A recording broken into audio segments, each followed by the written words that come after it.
Gamala pa ya komala koroba te mala malama. Abiyang bato pa te gamala soroma ya non dola ma yo ma kuliyana tere ma te tenga ya payela. Hi guys, welcome to the very first episode of Tales from Tanda. This is a podcast that is going to be exploring a wide range of topics from culture to traditions, festivals, unique foods, talent, education, development, all of it. So in the next couple of weeks, I'm going to have guests on this podcast that will talk and address issues that are of concern to all of us from Northern Ghana. My topics are going to be home centered, they're going to be grounded, they're going to be emotional, they're going to pique your interest. And for all the questions that you've not had answers to, this podcast is going to answer them so well. So stick and stay with me and please share the page with someone so they join us and be a part of the conversation. This is the first episode, so I'm going to use this opportunity to introduce myself, what there is to know about where I come from, what grounds me, what makes life interesting for me, and what's unique about my upbringing and who I am.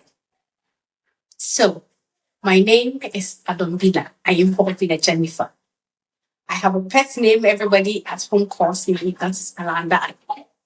Now, Alanda means everybody buys or we all buy together.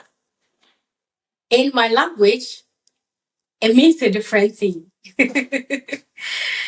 This was a name given to me by my grandma.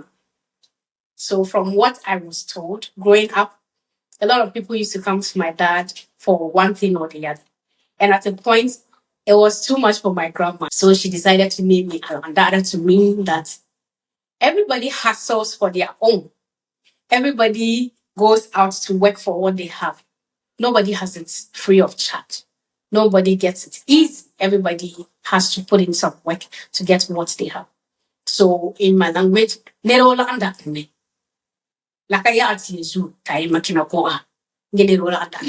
name Alwanda, that's what it means basically. Imbobila, however, makes me feel royal because it means God's maiden wife or God's middle wife. So it gives me the sense of royalty when I say my name out loud. I don't mean that, however, it's where the problem is because this is fun. I remember in junior high school, we were asked what the meaning of our names were. So everybody told the teacher what their name meant. And I couldn't quite place mine. So he told those of us who didn't know the meanings of our names to go and ask our parents so that the next day when we come, we tell him. So I get home and I say, Baba, my teacher is no soap away. I don't believe for it. And my dad says, tell your teacher it like a packet. I can't believe for it. So in a nutshell, I asked my dad, what does Adombila mean? And he said, I said, my teacher says to ask you what Adombila means. So what does Adombila mean? And he told me to go and tell my teacher that it's none of his business what his name means. So he shouldn't be bothered about it. Till today, I haven't had a clear meaning of what Adombila means. But when someone asks me, Adombila, that's a unique meaning. What does it mean? I start laughing because that just brings back a memory that always amuses me. So there are a lot of things that I experienced growing up and things that made life more meaningful, if I should put it that way, and made life more enjoyable, fun for me. I am the only girl of 9 children. I was born in Tindoboloba in Bogatanga, Upper East region. So the areas behind desert pastures, for those of you who know Boga very well, the areas behind desert pastures, that's where I come from. And my biggest hero is my dad. I've always said this, I'll continue to say. My biggest hero is my dad. I learned respect, I learned humility, I learned kindness, empathy. I learned all of it from my dad. I even learned how to cook from my dad because I used to live with him at some point and he taught me how to cook very well. So all the cooking and skills I'm doing, It's rooted in my dad. He started racing, and he made me enjoy cooking and love cooking. There were times when my dad would just wake up on a weekend and then he'll cook in the compound. My mom was there. She didn't go anywhere. She'll be there and he'll choose to cook. He had this drawer in the living room, in that living room cabinet that was locked that he had. He had sardines, he had mackerel, he had corned beef, he had oil, specialized rice, perfume rice, he had all of it there. So on a weekend, he would choose to stay at home and cook. And mind you, when my dad cooked, all of us were interested. We were so invested in our cooking. We will wait for him to finish with dishes, and then my mom would give the rest to us, and everybody would taste. So my dad was an amazing cook. My dad used to take us to the farm. And at this time, it's not because he couldn't afford laborers. He could. Laborers weren't charging a huge fee to come and wait for him. But my dad will gather all of us on a weekend, put us inside his pickup, and drive us to the farm. By then, they would have brought manure from the poultry farm and the goat farms, and we'll carry it on our head and spread on the farm. And then my brothers will weed, and then they will be shoveling the manure into the pans for us to carry, and then we'll spread. And afterwards, my dad will buy kinky for us, kinky and fish and beans and okra.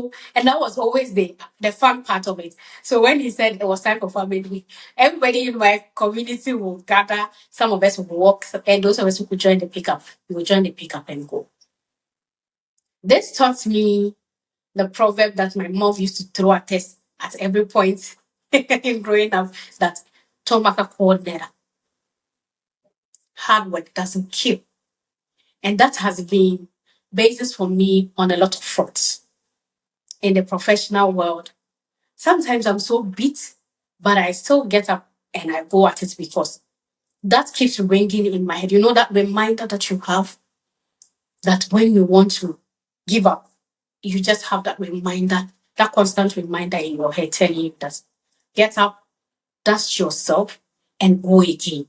That's the reminder that keeps giving me Tomaka coordinator. Hard work doesn't kill.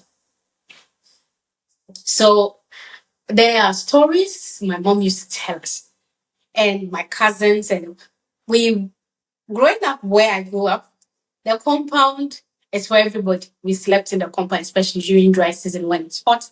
We slept in the compound. So the compound is for everybody. We'll have cousins, maternal, paternal cousins. We'll have the other people in my neighborhood join and sing, dance, we play games, ampe, asoso, abontibo. And a whole lot of games, and would always make a trophy for anybody who came out first. Some of these games we played in groups, some of them we played just one person to the other. And we'll make these bouquet style of trophies from dried millet stock, and then give to the person who got first. We will organize singing competitions outside in the evening, and we'll all take part. We organize modeling. It was so much fun. This generation, unfortunately, has missed out on a lot of that because everybody now wants to be a nuclear family. Everybody's taking their children away from the family homes and moving from home to other places to settle. So the younger generation haven't had the pleasure of experiencing all this. These things made us extroverts because there are other people that you talk to. So even if you were soft spoken, you didn't end up being an introvert because you always had people to talk to, and there were always cousins and brothers and sisters and someone ready to play with you and all of that. And we'll go around, we'll pick empty milk things and empty Miller things and come and set up our shops and play till dark. Children these days haven't had the opportunity to experience those things. You wouldn't have anxiety. Even if you were new to the friend group, you wouldn't have anxiety because we will always be open and welcoming. And so whatever you were carrying would kind of die down when you start to play with everybody else. And it made it very unique for us. farming season was an amazing time where you have long distance relations coming to join in the farming, and they'll tell you stories, and it was so much fun. Another fun memory I have about this one always gets me about growing up was at that point. It's a festival that we celebrate. People from Tinomoro, Tinosobel, Tinon, I'm guessing I missed one, but all of us from those areas we celebrate at that point, which is a post-harvest festival. It felt like a month-long festival because it starts from growing, trying to germinate guinea corn to brew pitolo. So it starts very small and then it graduates and it moves to when it has germinated, you will dry it up, go and mill, and then you'll come and do the pitolo. So it felt like a month-long process because in my house, at that point, used to be a big queue. And the pitolo they brewed was always a lot because we had a lot of people coming. My father's friends, my mother's friends, families, my brother's friends, and my brothers have a ton of friends. So we always had a lot of people in my house. They'll kill animals and then you get a new dress because there's always a celebration somewhere to mark the day in one of the communities that we attended. So it used to be fun.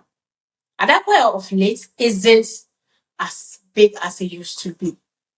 The significance is dying, and I just feel that the younger generation haven't had the best of both worlds because I experienced that. I'm experiencing the new world, and it's made it easier for me to be able to link those two and be able to tell that it used to be so much more fun when we did this, or life is better now that we've stopped doing those things. But those are the stories from childhood. I miss my mom singing while she's telling stories. Kids don't experience those things these days. They don't even sit with the elderly, so how are they going to experience any of this? But that's me. And that's where I grew up. I remain grounded. Everywhere I go, I still speak my language. I still act in a certain way. I still identify in a certain way because all the things that I experienced growing up have molded me, they have shaped me, they've made me a better human. So I go places and I'm able to relate on a different level with people. And that stems from how I was brought up. We're brought up with respect. We're brought up in so much humility. You have to kneel to greet. You have to bow down a little bit if the person is older than you. You don't wave with your left hand. You don't take things with your left hand. All the things that people say, oh, it's not a problem these days. We were taught to take those things really seriously. We were taught to, when you were giving water to someone, how you should present it. When you are giving food to someone, how you should present it. And that has translated into what people now refer to as, oh, northern girls are so homey. If you weren't cooperating, they will beat it into you. I remember so many times my mom hit my back because I was giving water to someone and I was standing up straight. So she will hit your back. So you remember that you have to squat.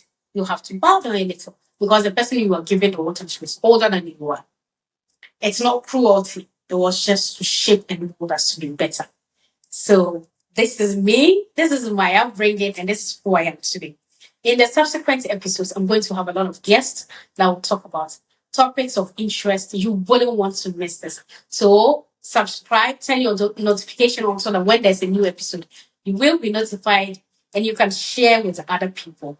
All your questions will be answered and it will be answered very well. In the meantime, be bold, be grounded, and keep a curious mind. This is Tales from Tanga. I'm your host, Miss Adombila. Catch you again in the next episode.